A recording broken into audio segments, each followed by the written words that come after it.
जय गुरुदेव। शाकाहारी पत्रिका ये है 2000 साल की शाकाहारी पत्रिका है। उसमें से सदगुरु का पत्र साधक को स्वामी जी महाराज कहते हैं, तुम सुख की कामना करती हो तो भजन करो, भजन से ही सुख मिलेगा। वैसे ही संसार में किसी भी व्यक्ति को सुखी पाना कठिन है। एक न एक कष्ट सबको लगा रहता है और इसलिए वह चिंताग्रस्त रहता है।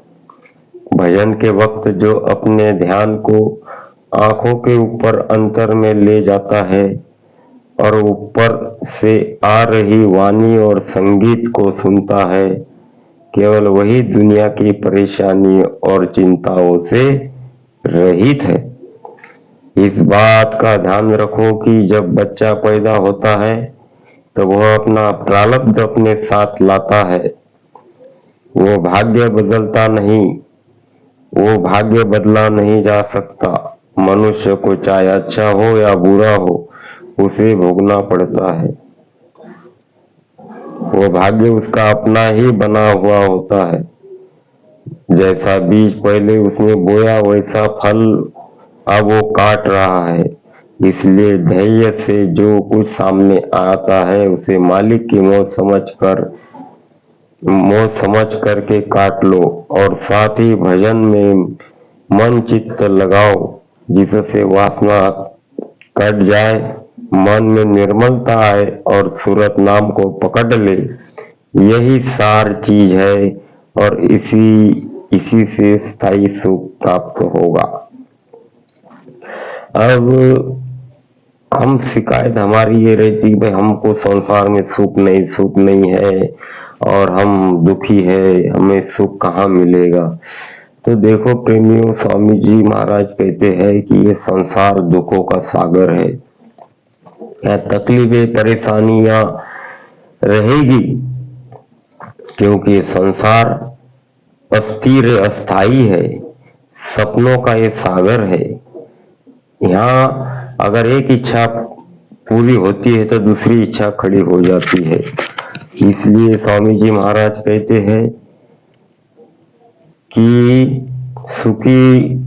सुख की कामना अगर चाहते हो तो भजन करो, और भजन से ही कहते स्वामी जी सुख मिलेगा। वैसे देखा जाए कि संसार में किसी भी व्यक्ति को सुखी पाना कठिन है। अब सोचे कि भाई पैसे वाले हैं तो वो सुखी है। स्वामी जी कहते हैं जितने पैसे वाले हैं वो दुखी है, क्योंकि उनको रात भर नींद नहीं आती। नींद के लिए उनको नींद की गोलियां लेनी पड़ती है। तो बताइए कौन सुखी है। गरीब को देखो, गरीब कहता है अमीर सुखी, अमीर कहता है गरीब सुखी। यानी कहने का मतलब कि सुखी इस संसार में पाना बहुत कठिन है।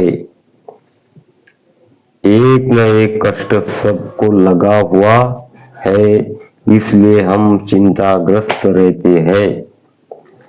तो स्वामी जी कहते हैं भजन के वक्त जो अपना ध्यान को आंखों के ऊपर अंतर में ले जाते हैं, यानी 9 द्वारों से सिमट कर जो हमारे दोनों आंखों के मध्य भाग में जहाँ सूरत बैठी है और वहाँ उसके अगल बगल में मन बुद्धि चित्त उसको घेरे हुए है, तो कहते हैं कि उसकी तवज्जो को ऊपर की ओर जब हम लगाएंगे और ऊपर से जो उस मालिक के दरबार से जो आवाज आ रही है, नाम की अनहद शब्द जो आ रहा है, उसको जो सुनता है वही दुनिया की परेशानी और चिंताओं से रहित है।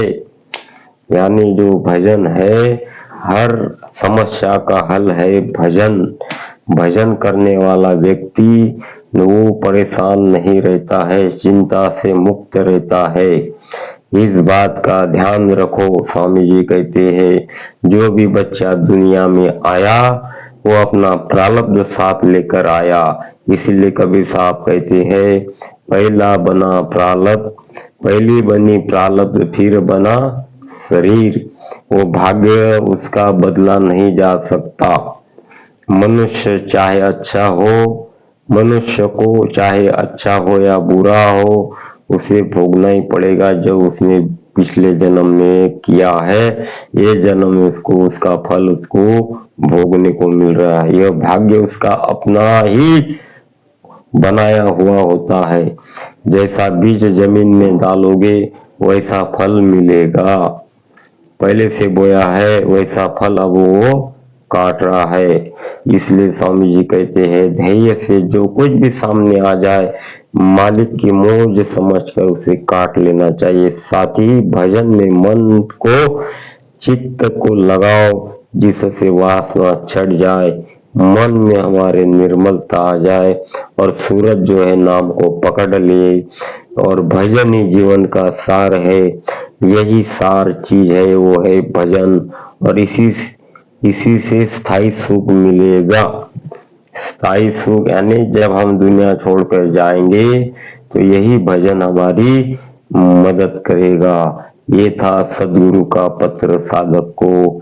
जय गुरुदेव।